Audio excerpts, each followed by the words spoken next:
Hold on 1 second.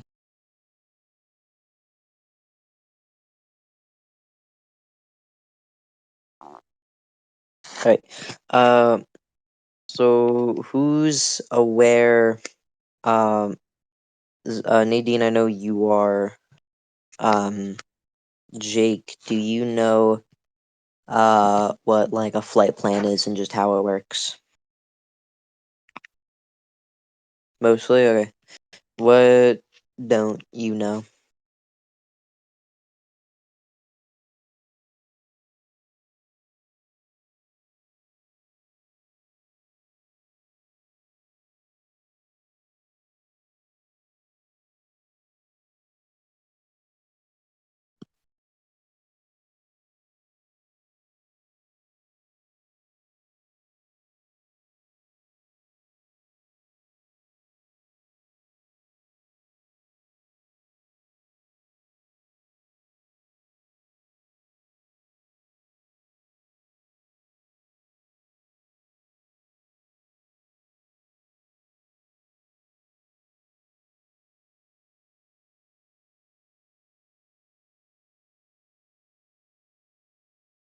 Okay, so cruising feet is it's meant in the example. It's meant to say FL. It's not a typo. FL stands for flight level. So you won't be using angels or you won't be using angels or just normal feet when you're putting in your cruising flight level. You'll be putting in what is basically a three-digit number that can go all the way up to tens of thousands of feet. So basically, the first digit is 100 feet. So if you're 300, then you are 300 feet in the air.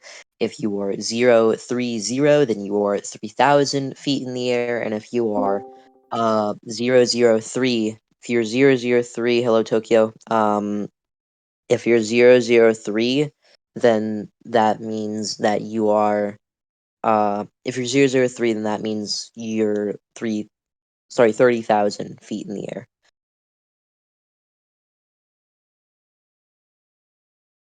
Mhm. Yep, I will once I'm done with all this. And then PIC, PIT, or sorry, PIC stands for pilot in command. Um, do you know what VFR and IFR is?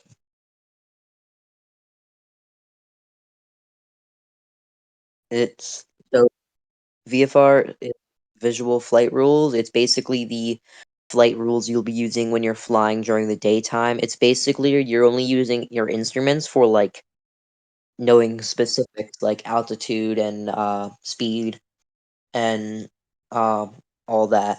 IFR basically means that you're required to use your instruments like 24/7. Basically, you can see everything that you can see visually using your instruments. So when you're using IFR, you're just going to use your instruments. That's used for like nighttime when it's like dead, pitch black, you can't see anything. Um, our and then VAR is just short for varying. So basically, it's just if you're doing like an operation that will like start during the day and then like end during the night, then it'll be varying because you'll be switching between VFR and IFR. Um,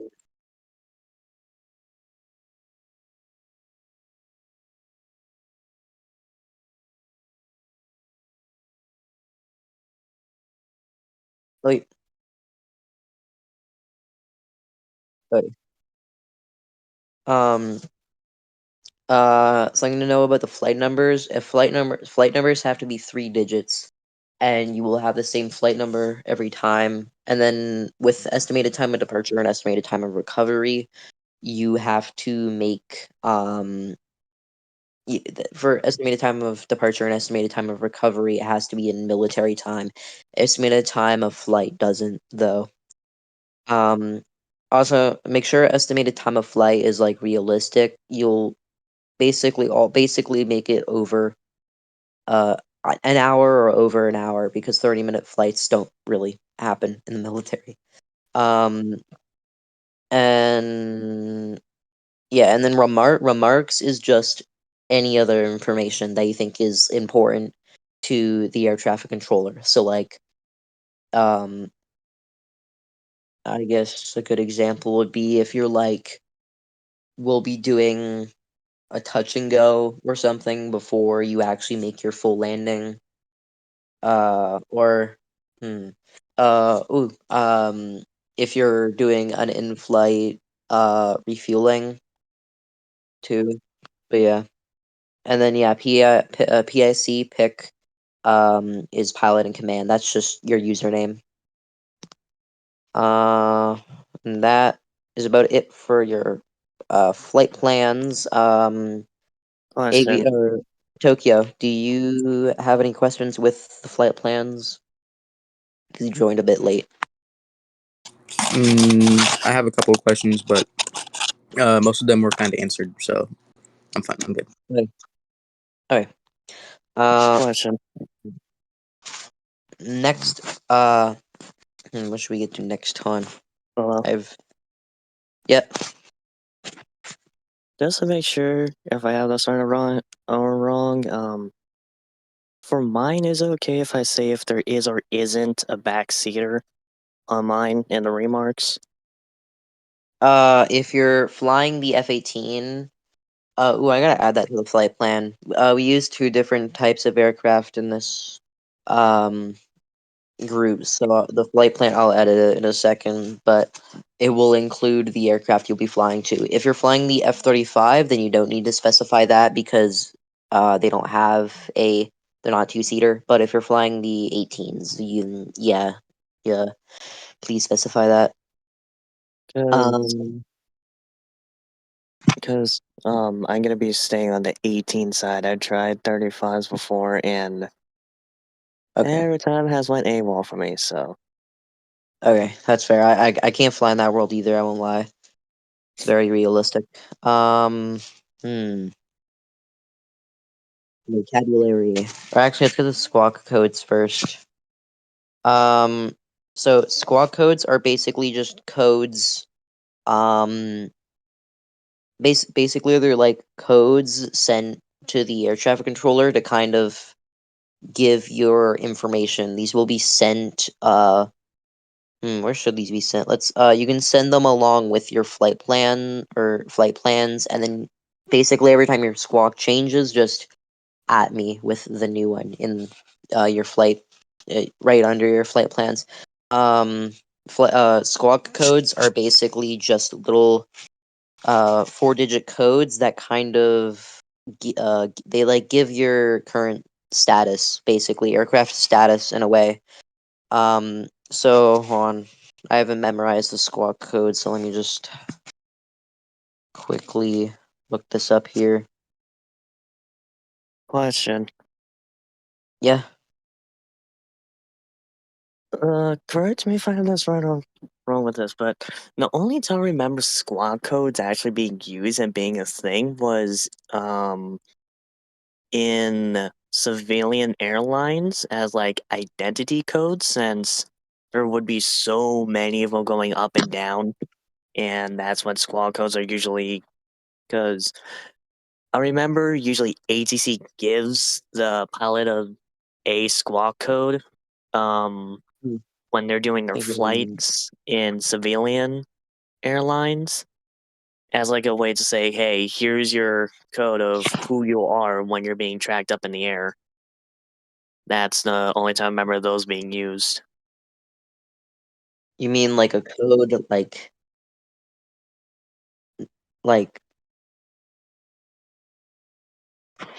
I think I know for a fact they aren't just used for civilian airlines, and I don't think that ATC assigns them because there's like a squawk code that they when basically a pilot loses communication with like ATC. So and like an air traffic controller Because doesn't. I'm having an aneurysm. My bad. Uh, I'm the only time I ever pretty. heard squad codes being referred to in any case, because I don't, from my end, I haven't heard them being used before, military wise. I've only heard them being Mm, used civilian wise as like a identity tag on each civilian aircraft when going back No, and forth. That was the only time the I've ever heard them being those used. the identity tags are the flight numbers. Um, That's squad on codes are a civil. different thing, Because that's how and the civilian reason wise, that's when they're used. That's how civilian airlines are identified. might be right, but I don't know. I'm having an aneurysm. We will still be using like squawk codes. I'll like look up later to confirm, and if you do end up being correct and military doesn't use like squawk codes, then I'll just DM all of you. But anyways, there's like quite a few different squawk codes, but the three like very important ones are 7500, which is a hijacking, which is kind of uncommon for military aircraft, but you should know it anyways. You never know. um, 76,000 is used when a pilot loses communication with ATC uh, or any aircraft at all. 77,000 is used for any other general emergency. So basically, if your like gears are malfunctioning, if an engine is out or something, then that would just be 77,000. Um, there are a few others. You can just look up squawk codes and read through them on your own time. We won't. Squawk codes are honestly not that important. They sound very important, but you can basically do everything that a squawk code can do just over communications, unless it's the loss of comms. That will probably be the only squawk code you'll be using. Um, next, we're gonna go over ATIS. So ATIS stands for ATIS is an acronym. ATIS stands for Aircraft Terminal Information System. It's um basically on it's it's basically just information that's given to the pilots by the air traffic controller that gives information of like weather, time of day, there's a different ATIS code for every airbase or just airbase including carriers. Um, so and they all I cannot speak right now. They will give their information on the uh airbase specifically, so like runway conditions and that kind of stuff. Specifically, what they will give is the time of day and military time, the wind degrees and speed, the visibility, sky conditions, so like clouds and fog, temperature, dew point, which is the temperature when basically the temperature at high altitudes, when the air becomes like moist and saturated. Um, and then there's runway conditions. ATIS will be referred to over communications as information. So normally at the end of most like orders given by ATC, they will include the current ATIS code. That code will be referred to as information over comms, and then it will be like information and then a phonetic. ATIS, it's always like a phonetic, so it's like ATIS Alpha, ATIS Bravo, ATIS Charlie. I'm sure you know your phonetics. Uh, um, so ATIS is kind of simple. A thing to know: you shouldn't post your flight plans before ATIS has been posted because you have to include estimated time of departures and stuff, and ATIS will include the time. But if you don't know the time of day, you can't really do that. If you do decide to make your flight plan before ATIS just accidentally, or you forget or something, just edit it once you see ATIS. Um, oh, I'm the wrong server. I'm stupid.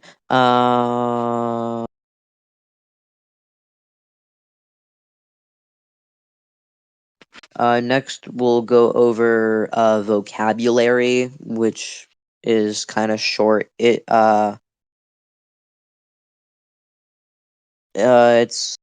very short and it's doesn't include that much like advanced shit, so don't worry. So here we go. First, there's Charlie time, which is the required amount of time to hold in a landing pattern before turning in for a final approach. A case pattern is basically it's a type of holding pattern requested by the pilot to kind of help prioritize different landings and also um, I guess what?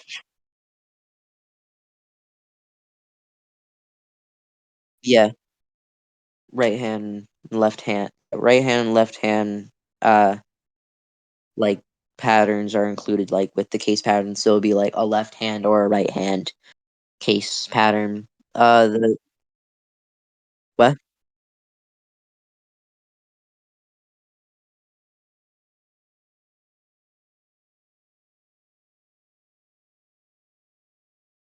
Holding pattern?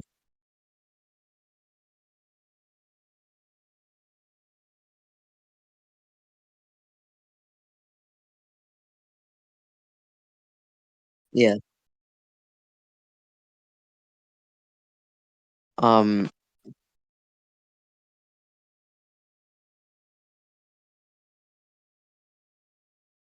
hmm.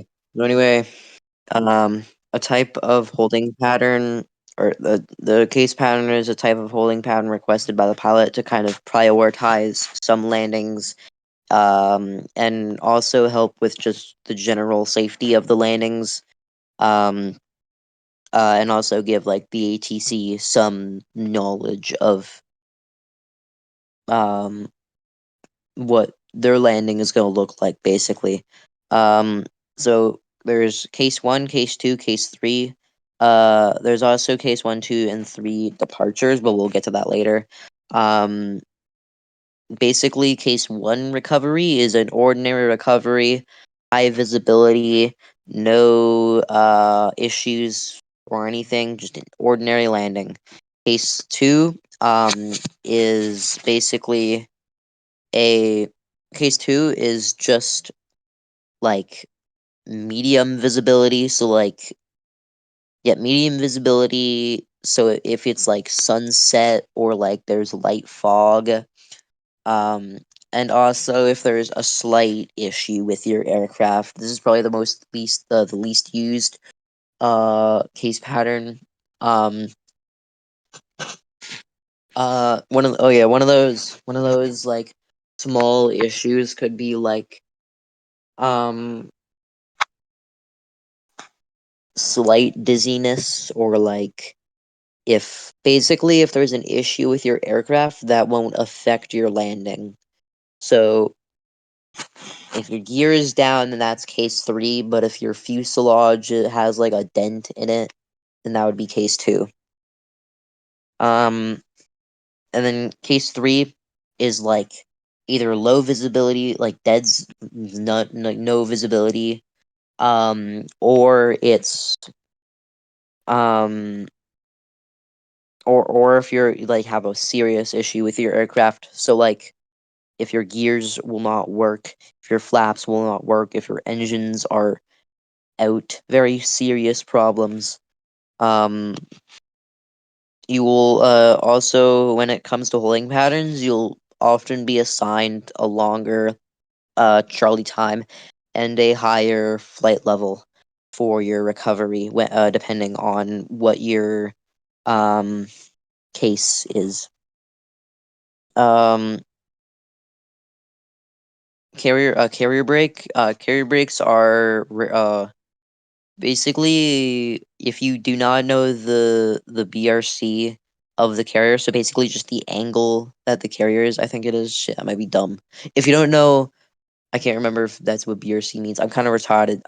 Anyway, if you don't know the angle that the carrier is, then you are in the sorry. If you don't know what the angle of the carrier is, and you don't know, or in ATC doesn't know the angle of the carrier, then you're going to do basically a carrier break to see what the angle is. So basically, where the carrier is aiming. This can also be used as like kind of a practice approach.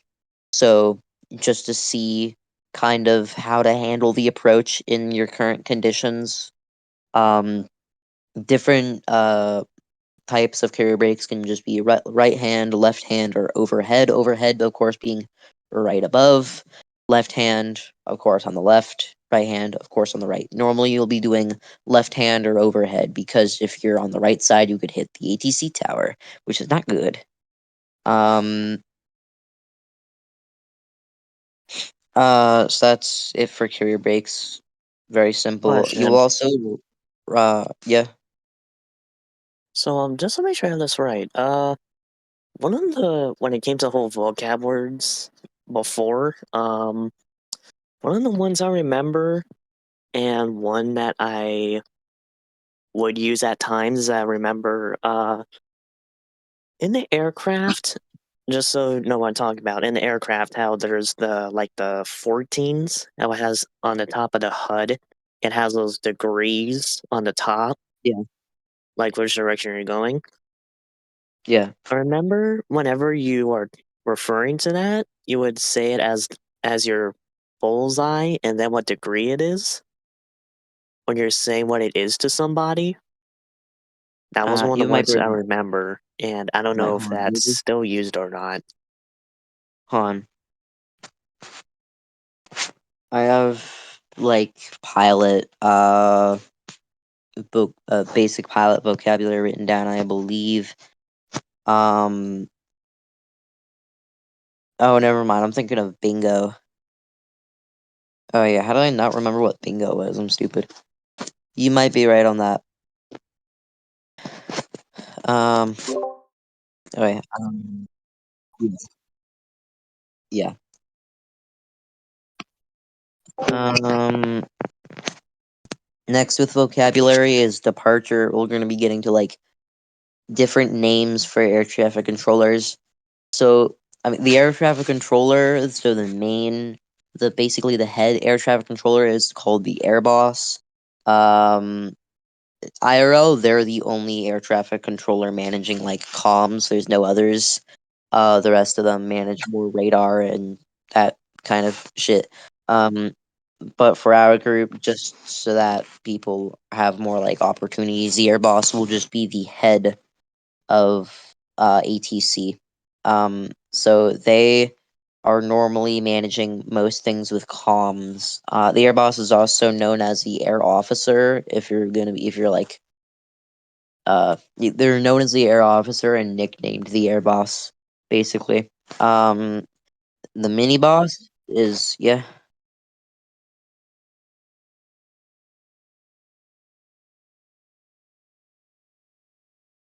Wait, um, mini boss is the assistant air officer. So the assistant head of the air depart, or sorry, the air traffic control center. They do similar jobs as the air boss and basically take their role if they're unavailable. But if they are available, they'll be kind of basically either managing pre-fly, which I'll get to in a second, and managing flight plans and ATIS and all that. Um, uh, some names for the mini boss and air boss and general air traffic controllers over comms would be Firstly, the departure controller, departure control, which is the name you call an air traffic controller when you are requesting a taxi or departure. If we're using F-35s, Marshal is the name that you would call an air traffic controller when you're requesting like a holding pattern entry or just a normal landing. And then pre-fly stands for primary flight controller, which is what you call the air traffic controller when it comes to like general air requests, like airspace changes, radio frequency changes, um, requesting to engage on like bogey slash bandit, um, that sort of stuff goes to pre-fly. Um, next, next will be nuclear. This is where it gets complicated. This is nuclear carrier. ATC. So nuclear carriers are basically the carriers with the catapults that use like the F-14s, the F-18s, sometimes the F-35s, but we we don't use the nuclear carrier variants, so you don't need to worry about that. Um, but basically, um, for departures, you're going to be uh, you're going. Oh, sure. This goes for all air traffic control and like like, yeah, comms communications. You're going to use what's called the four W's. So it's where you are, who you're talking to, and what you want. So you're going to say where you are. So, if you're in the air, you'll be saying at how far away, or yeah, you'll be saying uh your like directions, like northwest, uh, north, Question. south, east, or west. Yeah. I thought the four W's was who you are first, who you're contacting, where you are, and then what your intent is. Um.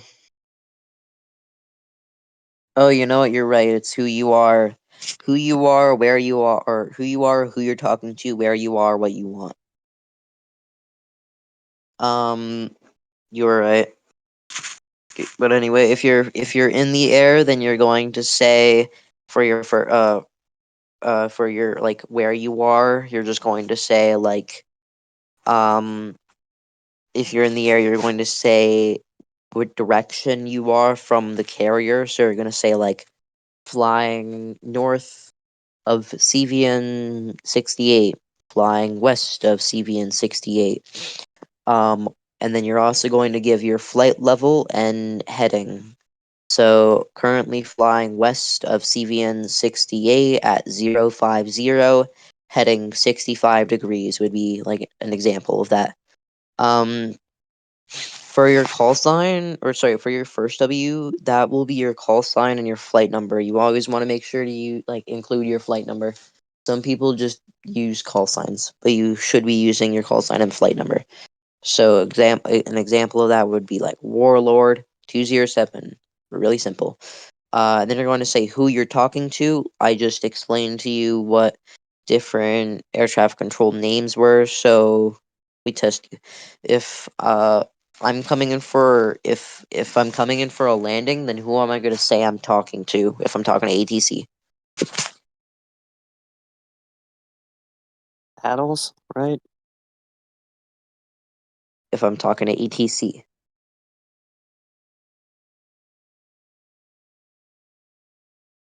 the answer is Marshall. Marshall is the name of the air traffic controller when you're coming in for departures or requesting a landing pattern entry or anything like that.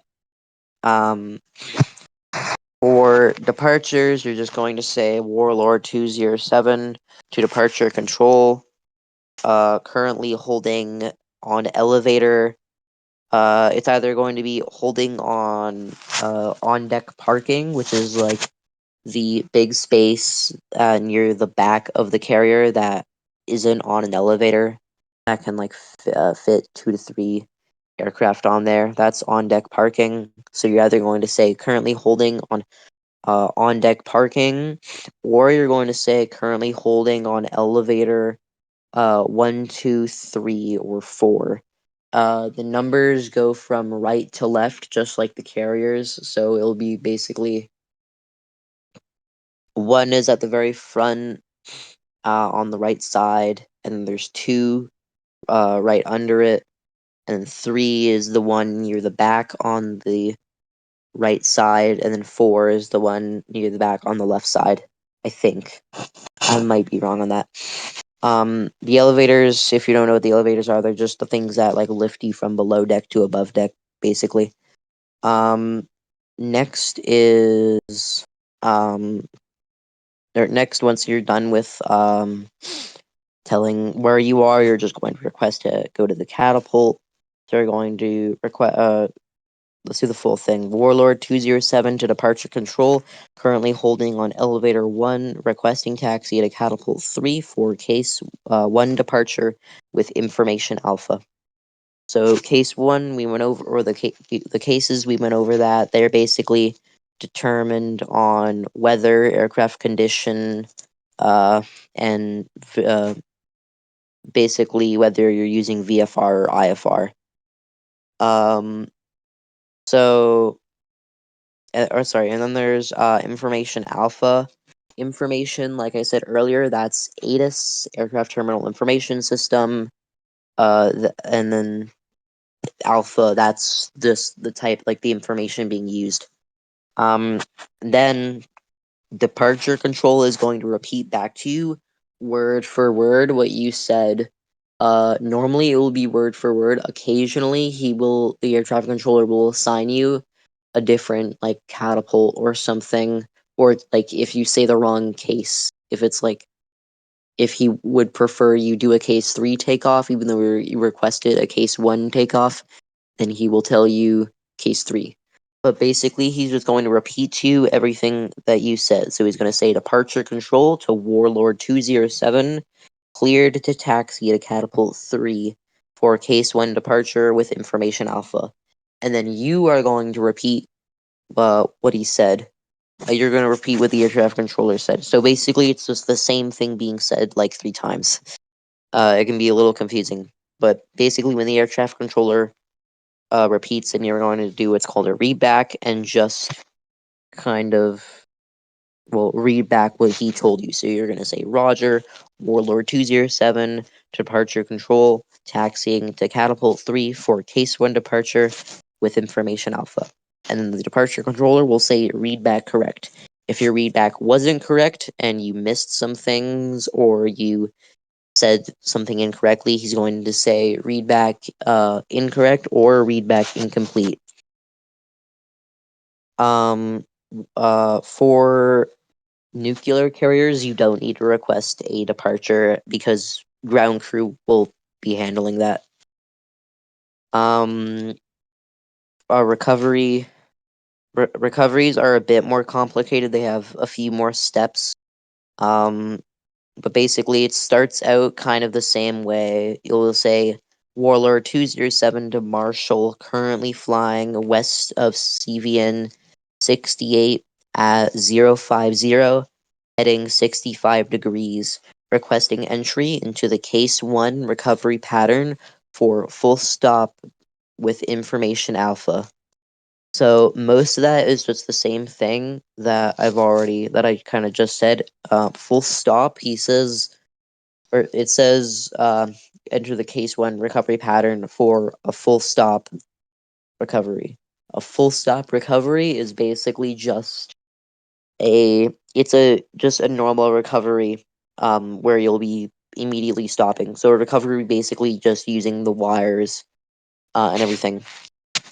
A touch and go, the full stop can be will be like basically switched to touch and go if you're doing a touch and go. There are other types of landings, but they're not used for nuclear carriers or rarely used for nuclear carriers. Then, of course, the Marshall the air traffic controller is going to do the same thing as before, and he's going to repeat what you said, but he's going to add a few things. He's going to add whether or not you're going to enter left hand or right hand. The air traffic controller is going to add what flight level he wants you to hold at, and a Charlie time that he wants you to hold at. So it's going to sound altogether like Marshall uh Marshall to Warlord 207 cleared to enter case 1 left hand recovery pattern with information alpha. Please enter at 020 with a 2-minute Charlie time. Contact Marshall on final approach. And the aircraft will read back. Oh yeah, contact Marshall on final approach. That means basically contact Marshall on final approach. Basically, he's telling you to contact the air traffic controller once again once you're on your final approach. A final approach is basically so with a case pattern, you're going to be normally flying alongside the carrier on the right or left hand. And then when you're on final approach, it's when you actually turn around, do a U-turn, and like when you're aiming towards the carrier. That's when you're on final approach. Um so yeah, contact Marshall on final approach. Next, once the Marshal has given you that, then you're going to do the same thing as before, and you're going to repeat with what's called a readback. So you're just going to repeat everything that he said. Warlord 207 to Marshal Roger, clear to enter case 1 left hand recovery pattern with information alpha, entering 020 with a 2-minute Charlie time. Who remembers what what 020 is? What does the air traffic controller mean by 020? Correct. And what about the Charlie time? What's Charlie time?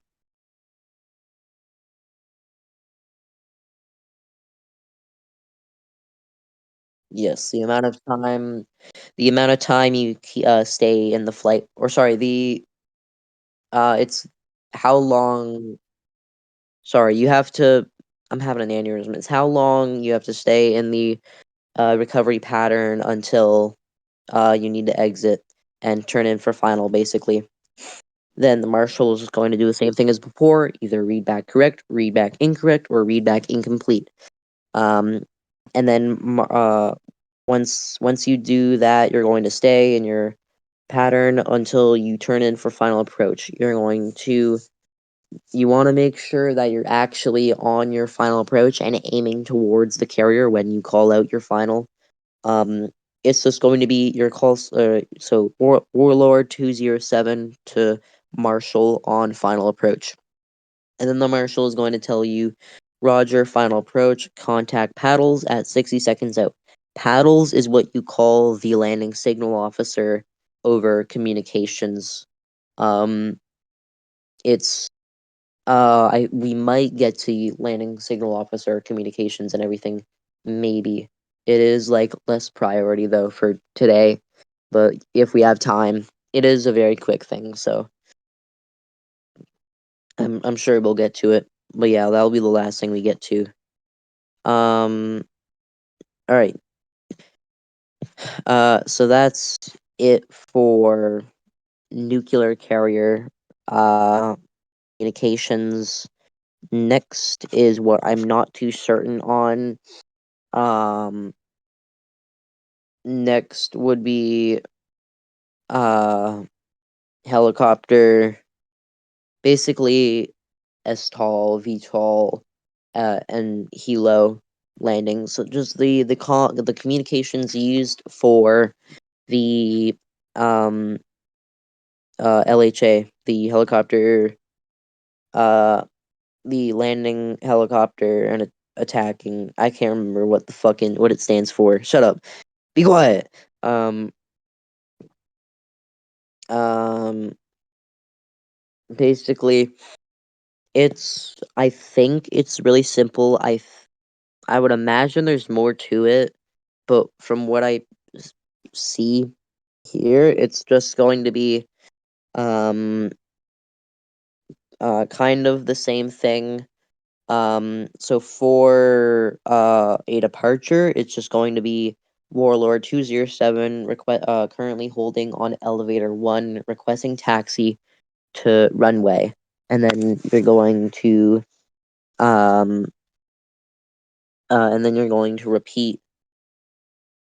You're going to the air traffic controller is going to read back, and then you are going to do the second read back, and then you're going to wait for the marshals to bring you out. Um, this goes for nuclear carriers too. You always want to wait for the deck crew. You don't just want to move the moment ATC gives you permission.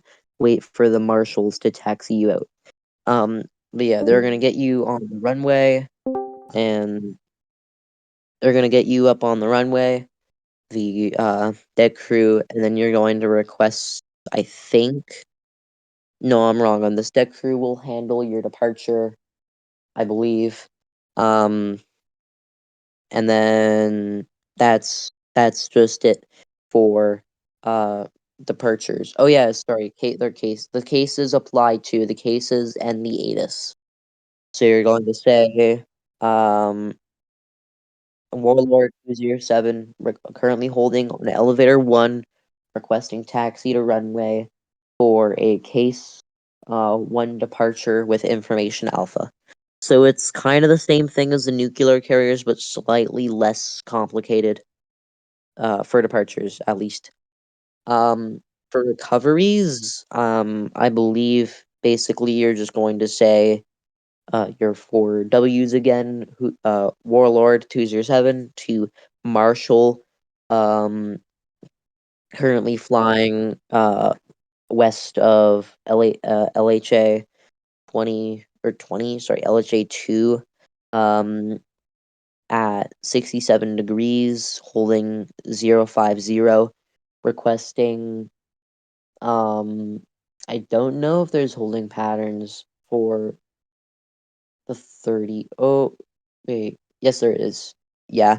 Um, so, yeah, I believe, hold on, until I'm certain on this, I'll DM you once I, like, actually figure this out.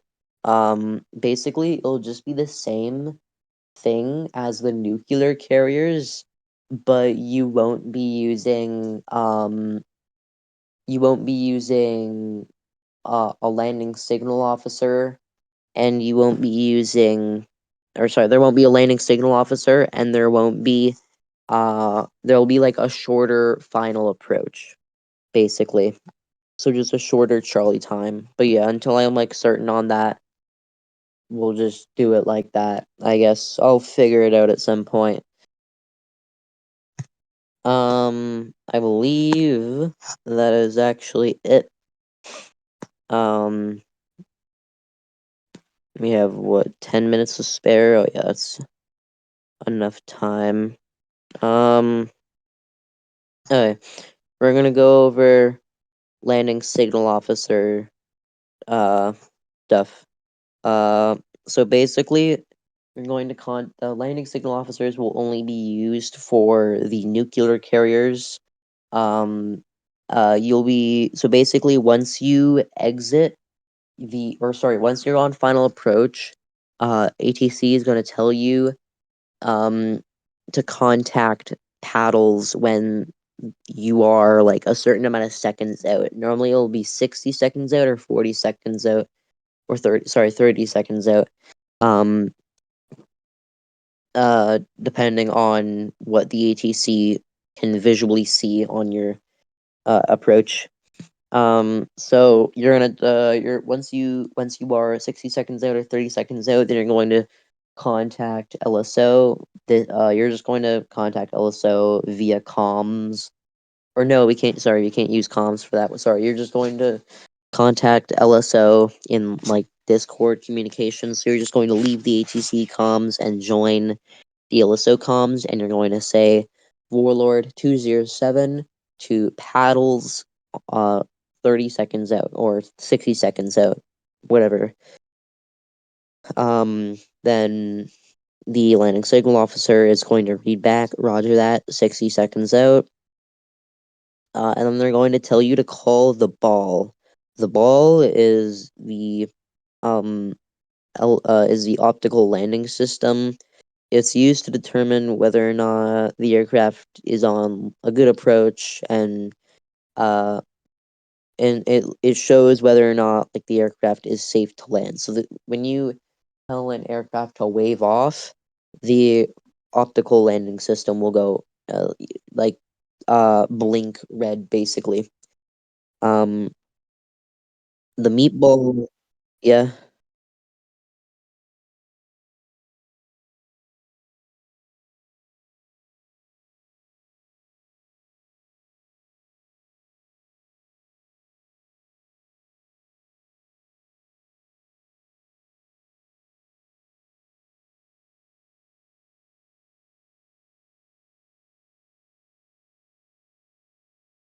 yeah,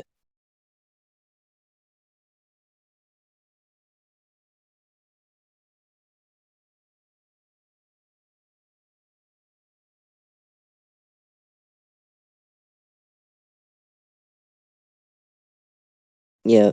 I'm gonna get to that in a second. It's the other way around. The legacies or actually you might be right. Yeah, you're right. No, yes.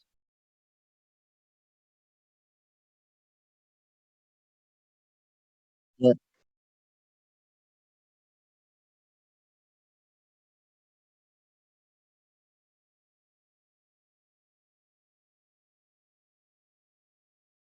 Mhm.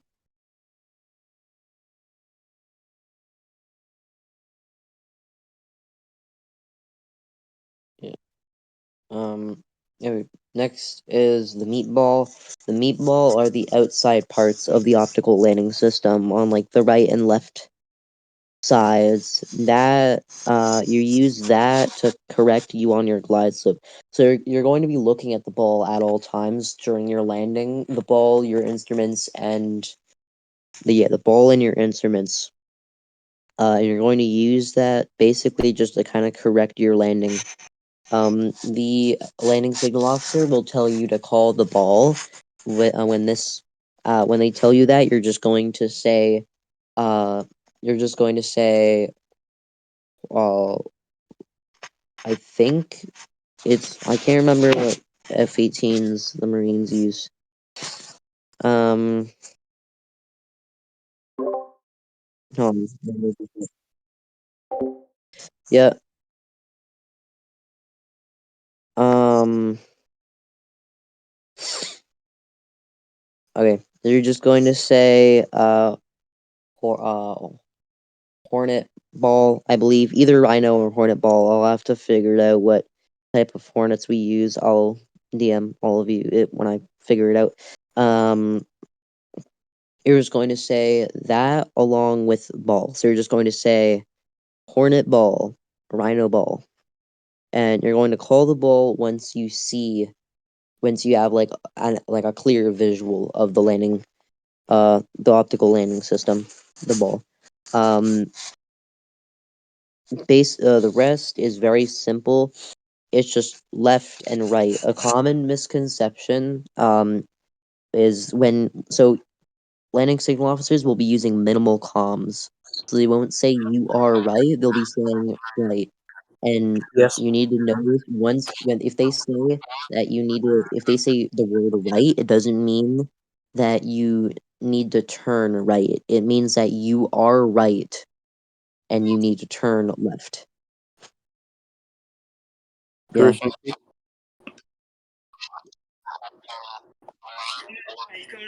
Guys, I gotta go.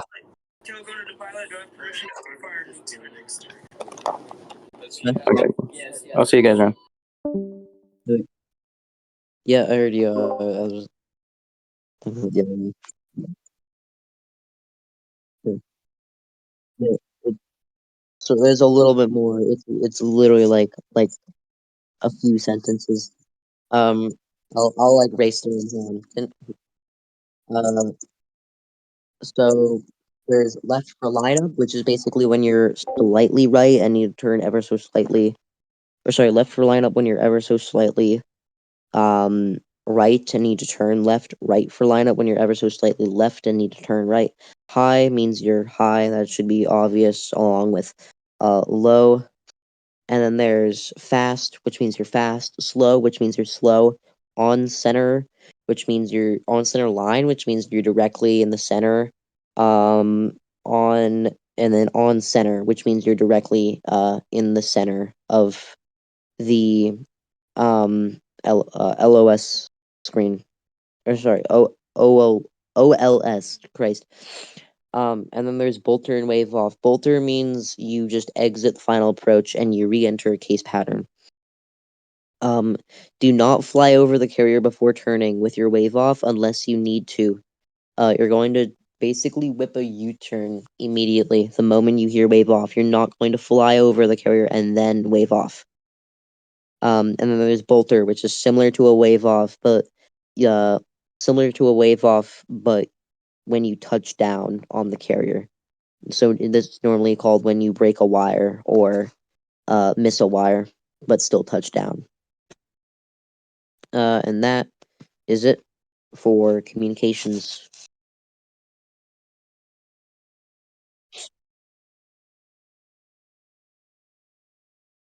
Yeah, I will later tonight. Okay.